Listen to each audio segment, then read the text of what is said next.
My professor gave me a prompt in one of my last classes in college. The prompt was, what is something you need the world to hear? If I was a more honorable man, I would talk about things like inequality and climate change and genocide while I have this small opportunity with this platform. But no, no, no, no, no. I'm going to talk about myself. Oh, yeah. Me, me, me, me, me. So I decided to start a YouTube channel to let the world, I guess, I don't know, hear what I have to say. So like and subscribe, and here we go. So first things first, let's get some ground rules set. I'm Carson Breault. Anyone with the blue eyes in this video will be Carson Breault. I'm 22 years old, and if you couldn't tell by now, I cannot draw. Sorry. So I'm at a crossroads at life right now. My childhood's coming to an end, and I'm about to become an adult. And frankly, I have no idea what my future holds. But I do know where I've been. I was born September 26, 1998 in Huron Valley Hospital. My poor mother, I was 9 pounds and 8 ounces when I was born. I was so big, my dad's nickname for me was Hoss growing up. It didn't really stick, but whatever. I grew up a pretty standard childhood, a pretty nuclear family. My dad traveled around for work a lot. My mom was just a soccer mom, making sure me and Bo got to all of our practices and stuff growing up. Bo was older brother, a little quieter, and then there was me, a little old me.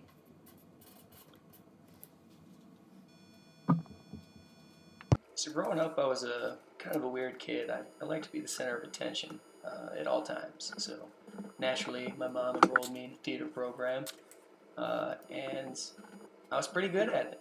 I did a bunch of little school plays, little teeny plays here and there, but I really enjoyed being in front of an audience and making people cheer and stand up and laugh and be in front of everybody. So in fourth grade, when I was old enough to audition for my own local school's play, I auditioned for Charlie in Charlie and the Chocolate Factory, and I got it. And I guess this was the lead role, and this is when I realized I was actually pretty good at this acting thing. So I got an agent, and I booked an Art Van commercial, had some voiceovers, small films here and there. Nothing that anyone's ever heard of. I couldn't tell any of my friends about it. But I did have an IMDb page, which a lot of adults thought was pretty cool at the time.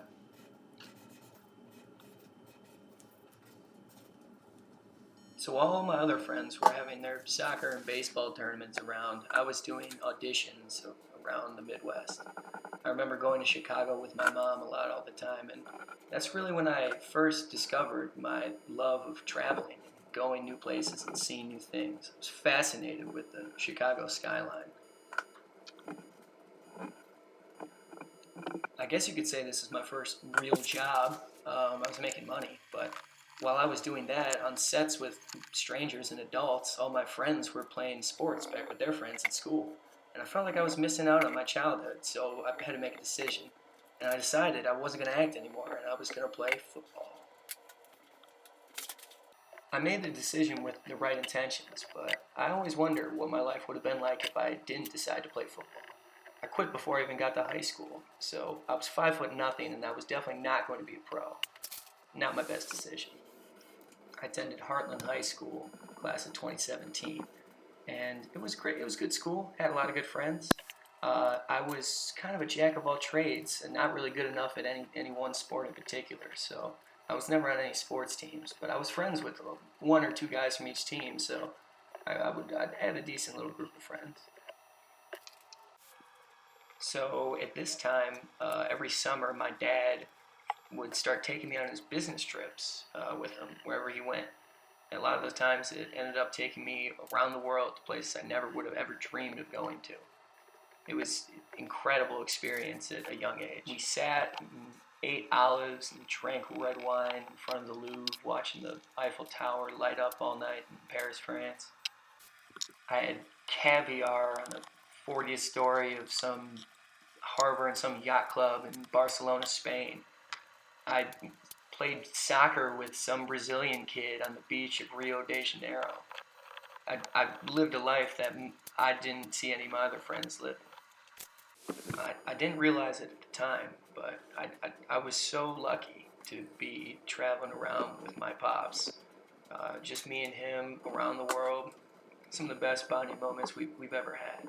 It's definitely some of the best bring your kid to work day any kid could ever ask for.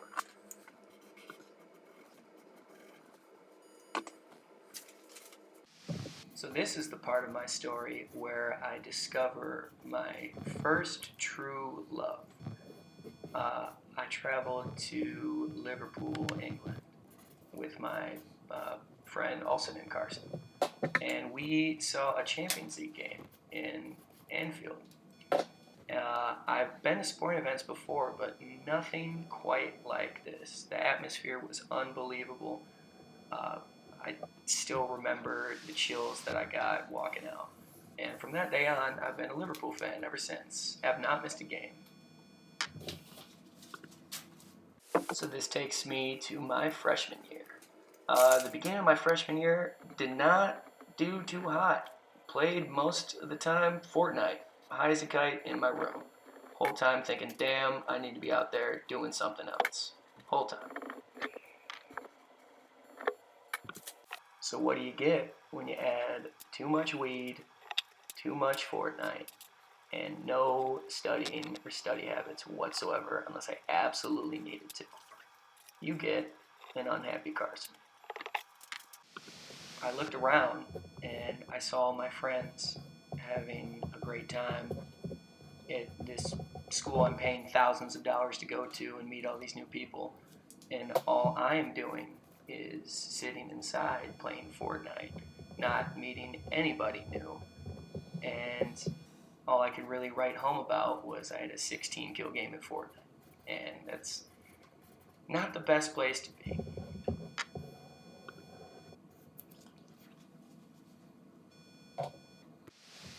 So luckily, my friend got me out of this funk. He invited me to go rush his co-ed business frat. He said it's full of cool people, you'd fit right in. So I had absolutely nothing going on, nothing to do. So I thought, whatever, why not? Why not? What do I have to lose? And for some reason, God knows why, Delta Sigma Pi thought I was material enough somehow, and they welcomed me in.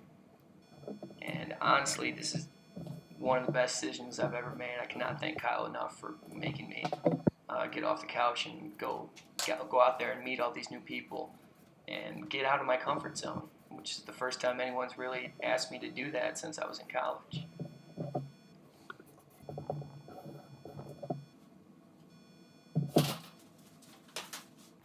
So sophomore year was a tricky one. I had the most fun of any of my years, but it took my grades to the toilet. I had all these new frat friends, and I had things to do all of a sudden, people to see, so my grades took a hit. I was still doing too much weed, partying too much, still playing too many video games, like usual. Right before the end of my sophomore year, me and several of my buddies decided to give the magic mushrooms a try. And I'm not gonna lie, kind of changed my life. Big fan. Uh, they opened my mind to ways I never thought imaginable, and I called this phenomenon Carson 2.0. So the first challenge Carson 2.0 had to face was going to China for 3 months. I did an internship with a Belgian beer importer called Vandergeeten. I didn't know anyone when I was going over there. But it was the best 3 months of my entire life. I met amazing people from all around the world. I backpacked across China for the last month. I was the only American in that group. I didn't speak to a single American until my dad picked me up from the airport, so I had a full month without it. It was the best time of my life. So junior year was a tricky one. So here's a math problem. What do you get when you add too much confidence, plus being super entitled, plus a lifelong hatred for schooling? Any guesses? I'll give you a hint. is my second most favorite Kanye West album. Have you got it yet? I hope so. Before I left China, they warned all of us about this thing called reverse culture shock. In China, I was a foot taller than everyone else. I had hundreds of photos taken with me. Every kid looked at me like I was a superhero, and it was incredible. And I got back to East Lansing, and then all of a sudden, I was just another bloke. So, didn't quite know how to feel about that, and it took me a little bit to adjust.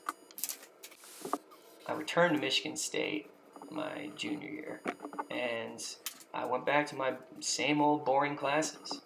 And I sat in my lecture halls, and I couldn't keep my eyes open. All I could think about was getting back out there and seeing the world, and not being cooped up in this lame classroom learning about things that I don't care about. I was done. I was out. So one day, I decided, I was at work in between classes. I decided I've had enough. I was done. I went to the office's computer and I unenrolled from all my classes. I didn't care. I thought I was done. I was going to go see the world and get out there and not be cooped up by this school nonsense. Of course, you need money to do all these things, so I figured I would be a real estate agent since I was interested in fixing up stuff and real estate. And I had this whole grand scheme in my head of I was going to take this real estate test and sell all these houses and work on my own schedule.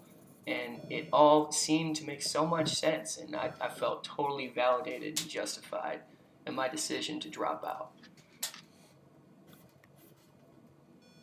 But there was one small problem. I didn't tell my parents.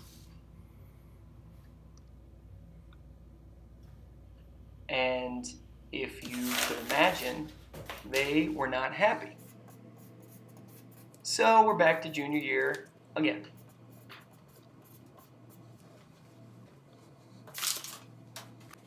So I cost my parents thousands of dollars in money.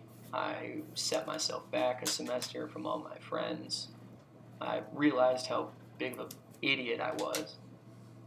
And my mental state wasn't too great. So my parents had me go to therapy, and I received a lot of love and support from my friends and family. And every day I just tried to just get a little bit better in my habits and activities.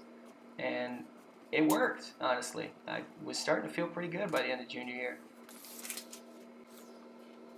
So I eventually could get to the point where I could efficiently balance school and fun. My grades were turning around, my mental state was improving, and things were looking up. Things were looking so up. I turned 21. I now was an official adult. I could go to the bar. I could go do whatever I wanted to do. Everything was looking up and up. But then this thing called COVID happened. You might have heard of it. Your last 2 years are supposed to be the prime of college. But here I was, and the rest of the world stuck inside.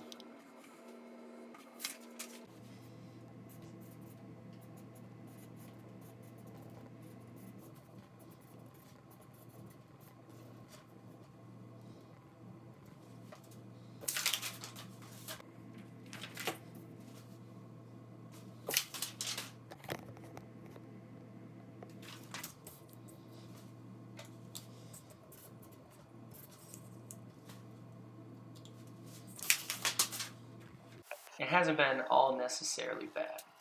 I've pretty much just been kicking back the last 2 years, relaxing, trying to make the most of this cooped up, terrible time we live in. But just behind my back is adulthood, and it's about to be a meteor that slams into me. So I don't know if anyone is ready for adulthood, but I certainly am not. I'm not ready to buy insurance. I lose my wallet every other day. I'm about to have some piece of paper that says I can learn good, but I have no idea what I want to do with my life. Do I want to go back to my acting career? Do I just want to live out of a truck? Do I want to volunteer and help out across the world? Do I don't know, sell my soul to some corporation? Do I just travel around and never talk to anyone again? I have no idea what life is in store for me.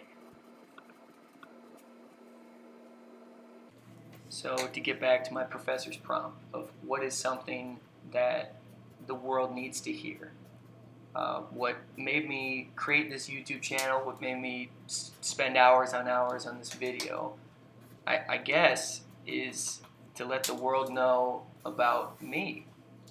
Um, I've been places, I've met people, I've done things, and I've made plenty of mistakes.